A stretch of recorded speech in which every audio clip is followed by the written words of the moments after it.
Yo tout le monde, ici Sui. Aujourd'hui, vidéo assez particulière. En effet, je l'ai teasé donc depuis quelques jours sur Twitter déjà.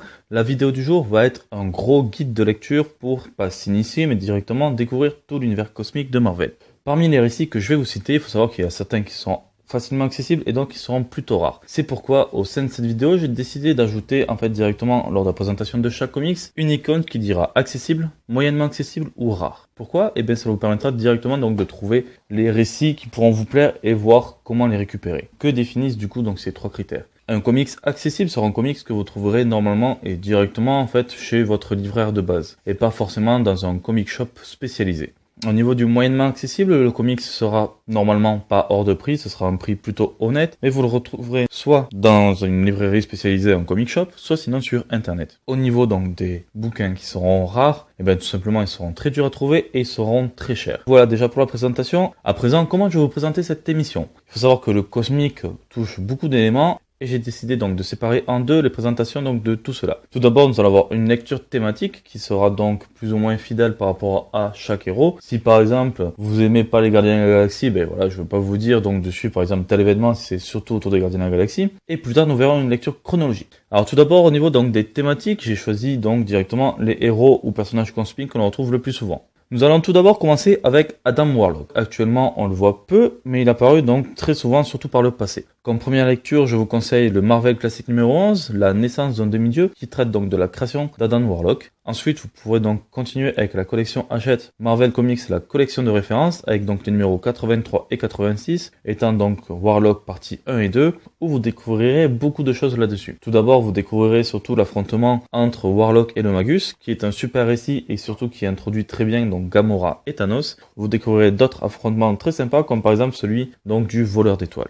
Suite à cela, je vous conseille de prendre dans la collection Hachette le meilleur des super-héros numéro 33, spécialement sur Warlock, où vous découvrirez un peu donc les origines du héros, mais aussi donc les débuts donc de l'Infinity Watch, donc directement les Gardiens de l'Infini, qui se passent après donc le Warlock part 1 et 2. Si vous voulez découvrir un peu plus les Gardiens de l'Infini, quand on y retrouve Adam Warlock, mais aussi par exemple Drax, Gamora et encore d'autres personnages, je vous conseille de vous tourner directement vers les vieux titans. Les aventures donc de Warlock and the Infinity Watch commencent à partir du numéro 170 et se terminent au numéro 204. Les titans par contre sont durs à trouver, donc voilà, c'est peut-être un luxe, mais le problème c'est que Panini n'a toujours pas réédité ses aventures. Puis vous pourrez retrouver aussi Adam Warlock dans les deux quadrilogies qu'il y a donc sur la saga de l'infini. La première quadrilogie donc avec Thanos Quest, le Gant de l'infini, la guerre de l'infini et la croisade de l'infini, où surtout les deux derniers éléments, donc la croisade de l'infini et la guerre de l'infini, tournent vraiment autour d'Adam Warlock. Et aussi pour terminer, vous pourrez retrouver Adam Warlock dans des récits plus récents, sur les récits de Dan Abnett, avec donc Annihilation Conquest, mais surtout War of Kings et Realm of Kings. Le héros suivant sera Captain Marvel. Alors tout d'abord, il faut savoir que je vais pas parler donc de Captain Marvel en tant que Carol Danvers, mais plutôt donc de deux Captain Marvel, Marvel, le tout premier Captain, et plus tard aussi je vous présenterai donc son fils. Au niveau donc de Captain Marvel, je vous conseille là aussi donc pour commencer le Marvel classique, cette fois numéro 13, La naissance d'un héros, un récit qui va traiter justement donc des débuts de Captain Marvel, au moment où il aura encore justement son costume blanc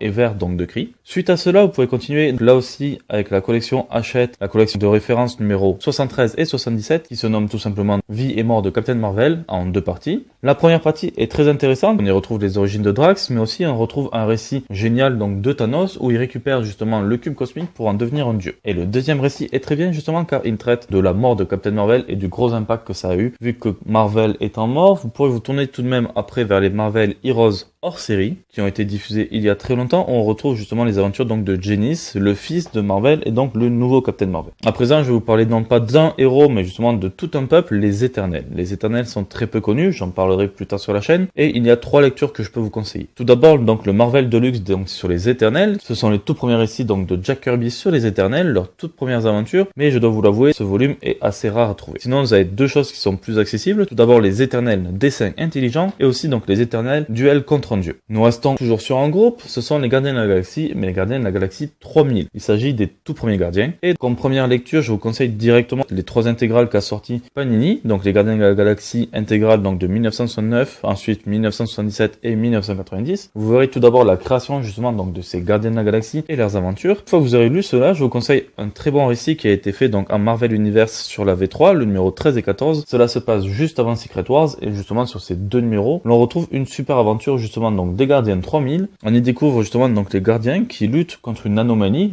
le futur n'arrête pas de changer, et ils cherchent justement la personne qui pourrait régler cela, une fille qui s'appelle Gina. Et pour terminer sur les Gardiens de la Galaxie 3000, je vous conseille aussi donc de lire le récit de Dan Abnett, War of Kings et Realm of Kings, où nous voyons plusieurs membres donc des Gardiens de la Galaxie. Tout d'abord le Major Vance Astro ainsi que Starhawk, et avec le temps d'autres membres arriveront. À présent, nous allons parler de Nova. Pour ceux qui sont assez chanceux comme première lecture, c'est vrai que ça peut être bien, il y a les Nova, des vieux Nova qui étaient édités avant. C'est pourquoi comme première lecture, je vous conseille directement de la collection Hachette, le meilleur des super-héros, le numéro 47, spécialement sur Nova. Bon, je ne l'ai pas lu, je vais vous le dire, mais de ce que j'ai remarqué par rapport au chapitre, ça parle avant tout donc des débuts de Nova, ce qui peut être pas mal. Ensuite, je vous conseille justement tout ce qu'a fait Dan Abnett, donc Annihilation Conquest, avec surtout le numéro sur Nova qui est consacré, Secret Invasion Nova, War of Kings, Realm of Kings et Thanos Imperative. Pour vous cadrer justement tous ces récits, nous allons commencer justement avec Annihilation, la destruction du Nova Corps, où l'on va retrouver le dernier Nova, Richard Rider, qui va justement parcourir la galaxie. Petit à petit, va tenter de reformer justement la corde de Nova. Et à la fin, justement, on va voir dans Thanos Imperative le grand combat de Nova pour affronter Thanos. Puis plus récemment, nous avons les Marvel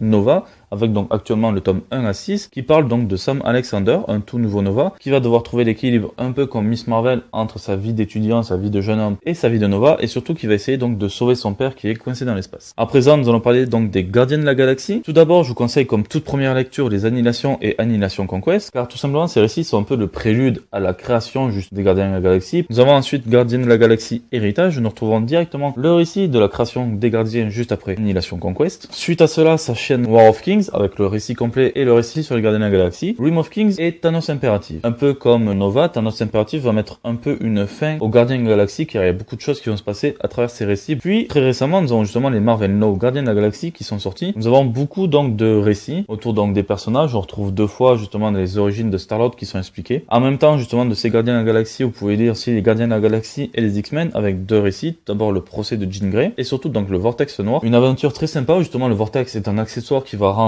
une personne surpuissante, et justement ils vont devoir tous ensemble, Gardiens et X-Men, pour lutter contre Jason, le père donc de Star-Lord. Et puis très récemment sorti chez Panini, je vous conseille aussi donc les Gardiens de la Galaxie Mère Entre. Vous pouvez retrouver deux héros au niveau des Gardiens de la Galaxie. Tout d'abord Star-Lord. Pour ceux qui sont chanceux, il y a les Star-Lord de chez Aredith Artima qui existent, où vous retrouvez directement les toutes premières origines de Star-Lord qui sont vraiment différentes à celles qu'il a actuellement. Mais sinon, pour ceux qui veulent trouver quelque chose donc de plus accessible, je vous conseille justement donc Marvel, le meilleur des héros 44, spécialement lié à Star-Lord. Côté Rocket Raccoon, comme toute première lecture, je vous conseille justement les contes du demi-monde. Il s'agit en fait directement des aventures donc de Rocket sur le demi-monde, sa planète d'origine, bien avant qu'il ne connaisse Groot et surtout bien avant qu'il ne fasse partie des Gardiens de la Galaxie. Suite à cela, je vous conseille aussi donc dans la collection Hachette, le meilleur des super-héros numéro 45, spécialement lié donc à Rocket Raccoon, qui semble reparler des origines de Rocket, de ses premières apparitions et aussi de ses récits donc du demi-monde. Puis vous avez en Marvel No qui est sorti actuellement, les Rocket Raccoon, tome 1 et 2, où l'on retrouve directement donc des récits assez épiques et humoristiques de Rocket et de Groot qui traversent directement la galaxie. À présent, l'on va s'attaquer à quelque chose d'assez lourd, c'est le Silver Surfer. Car le Silver Surfer a eu vraiment beaucoup de récits. Comme toute première lecture, je vous conseille dans la collection Hachette, la collection de référence donc numéro 25, le Silver Surfer, les origines. Cela reprend donc tout simplement les origines donc du Silver Surfer, la transformation donc de Norinrad en Silver Surfer. Ensuite, je vous conseille justement dans la collection toujours Hachette, la collection de référence numéro 70, les 4 Fantastiques ainsi vers Galactus, la toute première apparition du Silver Surfer au moment où Galactus vient détruire la Terre. C'est là donc que le Silver Surfer va arriver et va au final se retrouver contre Galactus pour sauver la Terre. Sinon, pour découvrir justement la plupart des vieux récits sur le Silver Surfer, je vous conseille deux alternatives, deux collections mais qui sont très chères car très rares. Tout d'abord, vous avez la collection donc du Silver Surfer qui a été éditée par Soleil en 6 intégrales, ou sinon de l'autre côté vous avez l'Omnibus Silver Surfer. Ces deux collections rassemblent beaucoup d'aventures justement donc de l'origine du Silver Surfer, de ce qu'il a fait après Galactus. Tous les vieux récits se trouvent justement dans ces deux collections. Suite à cela, pour ceux qui peuvent le trouver, je vous conseille justement fait par Marvel France les 13 Kiosk Silver Surfer qui sont sortis. Vous avez aussi sinon comme autre lecture les top BD. Pour le Silver Surfer, il faudra trouver donc le top BD numéro 8, 16, 22 ou 27. Ce sont directement des aventures du Silver Surfer. Puis il y a plusieurs récits qui sont sortis, Silver Surfer Parabole, Silver Surfer le Messager ou Silver Surfer Requiem. Ce récit étant donc la mort du Silver Surfer et comme la mort de Captain Marvel, c'est assez émouvant. Il y a aussi donc deux récits qui sont sortis et qui sont liés. Il y a Silver Surfer Communion et Silver Surfer Révélation, mais j'ai lu ces deux récits, ils sont assez mauvais trouver, on s'y perd rapidement et on a du mal à lire, donc je vous les déconseille vraiment. Puis surtout très récemment et facilement accessible, nous avons donc de la collection All New Marvel Now,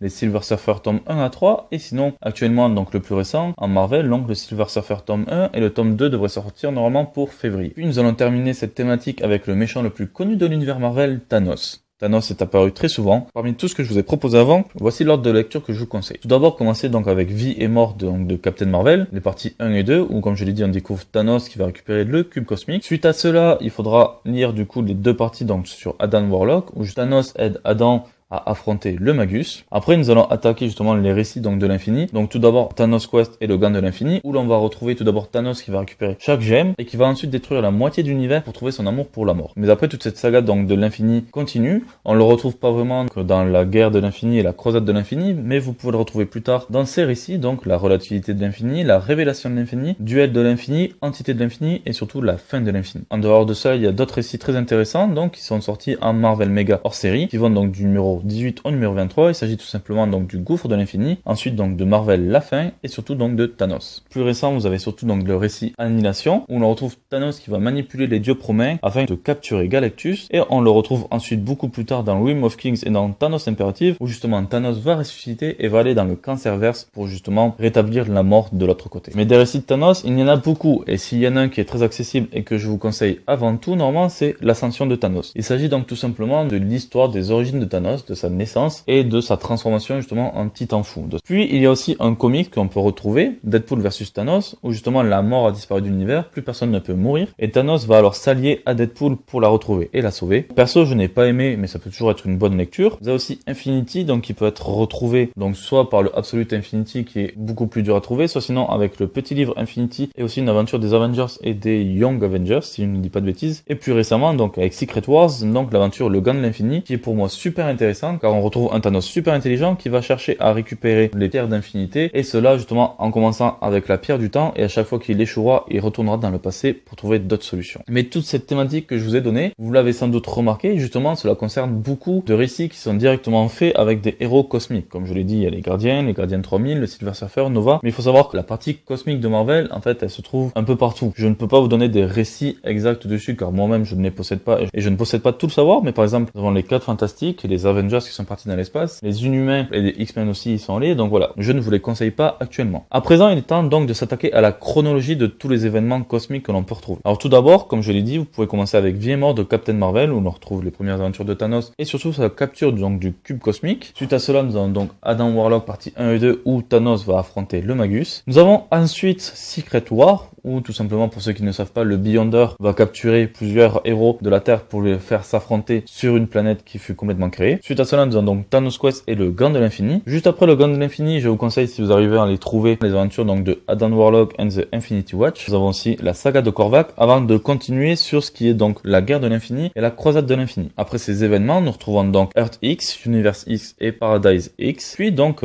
en Marvel Mega, comme je l'avais dit, le gouffre de l'Infini, Marvel la fin. Suite à cela, nous avons donc Annihilation, qui s'enchaîne directement avec Annihilation Conquest. Juste après, nous avons Secret Invasion, qui touche avant tout la Terre, mais qui traite quand même de quelque chose de cosmique. Puis nous enchaînons donc avec War of Kings, Realm of Kings et Thanos Imperative. Et suite justement aux grands effets de Thanos Imperative, nous retrouvons Annihilator, là où se crée l'équipe donc de héros cosmiques la plus puissante. Suite à cela, nous avons Infinity. Juste après, il y a Original Sin. Puis suite à cela, juste avant Secret Wars, je vous conseille tout de même de lire Avengers Times Run Out, où l'on découvre directement donc la fin de l'univers, avec par exemple l'arrivée des Beyonders qui vont complètement ravager et détruire les entités donc de l'univers Marvel. Et pour terminer, donc le plus récent, c'est Secret Wars. Voilà toutes les lectures que je vous conseille. L'épisode fut très long, mais j'ai essayé d'y mettre un maximum d'informations justement pour vous donner plusieurs approches donc de l'univers cosmique, de lire beaucoup de récits. Et justement, ma thématique est aussi utile si vous voulez vous spécialiser sur un héros. Avant de vous quitter, je vous donner quelques astuces pour trouver vos comics. Tout ce qui est accessible, vous les trouvez directement chez vos libraires ou dans les comic shops, mais c'est surtout pour tout ce qui peut être moyennement accessible ou rare. Alors tout d'abord, comme vous le savez, pour trouver sur internet, le plus souvent, prenez eBay ou par exemple Price Minister, là il y a souvent du choix, mais faites attention au prix, regardez souvent, car souvent vous pouvez en trouver un qui est par exemple à 15 € et le retrouver 3 jours plus tard à 7-8 €, donc checkez souvent si vous trouvez le prix trop cher pour trouver autre chose. Autre astuce, sinon surtout par rapport à internet, et c'est quelque chose que je vous conseille beaucoup, c'est aussi d'utiliser Le Bon Coin. Il y a beaucoup de personnes qui mettent des comics et souvent ils sont d'accord pour vous les envoyer. Et justement, à ce niveau-là, contrairement par exemple à eBay ou Price Minister, où les vendeurs voient directement le prix des autres, ben justement sur Le Bon Coin, les gens mettent des prix plus acceptables et justement vous pouvez faire de bonnes petites offres dessus. Comme autre astuce que je peux vous donner, surtout Facebook, il y a beaucoup justement de groupes pour la vente de comics. Moi-même par exemple, pour vous donner une idée, le Absolute Infinity coûte normalement en moyenne 150 € à l'achat. J'ai réussi à le trouver justement à 35 €, 50 € au total, plus les frais de port sur Facebook. Donc justement, checker les annonces Facebook, les gens peuvent aussi être très sympas et un peu comme pour Le Bon Coin, ils peuvent parfois vous faire des prix. Et sinon, comme grande astuce que je peux vous donner, c'est surtout donc aller faire tout ce qui est vide-grenier, aller aussi par exemple dans tout ce qui est des Easy Cash et compagnie, tout ce qui voilà, tout ce qui peut être un peu discount. Mais la dernière surtout astuce que je peux vous donner, c'est les Gilbert Joseph. Les Gilbert Joseph ont beaucoup de comics d'occasion, et vu qu'en fait c'est un magasin de base, ils sont censés vendre le comics d'occasion normalement à un prix inférieur du prix neuf. Et du coup, il se peut qu'ils possèdent un comics qui est rare, mais qu'ils vendent moins cher que le prix neuf, car du coup, ils ne peuvent pas le vendre au prix donc de sa rareté. Gilbert Joseph, si vous l'avez checké, ça peut être aussi de très bonnes idées. Je sais par exemple, moi j'ai un ami qui a réussi à trouver pour une dizaine d'euros un Tortue Ninja qui en valait facilement 30. Donc voilà, pour moi les bonnes astuces, c'est regarder eBay, Price Minister. Si vous trouvez que c'est trop cher, checkez plutôt par rapport à Facebook et directement Le Bon Coin. Et sinon, voilà, faites le tour, regardez un peu autour de vous dans les vides-greniers. Et aussi, au final, les Gilbert Joseph. Sur ce, voilà, j'espère que cette vidéo vous aura plu et que ces astuces vont vous aider. N'hésitez pas surtout donc à liker ou disliker la vidéo. Dans tous les cas, surtout mettez en commentaire ce que vous avez aimé ou non et ce que je dois améliorer. Je sais que justement, on m'a donné beaucoup de conseils pour améliorer les choses et je fais mon maximum justement pour vous aider. Sur ce aussi, n'hésitez pas à retweeter surtout cette vidéo pour justement faire connaître le monde cosmique et ce gros guide de lecture. À présent, je vous laisse. Ciao tout le monde, à la prochaine.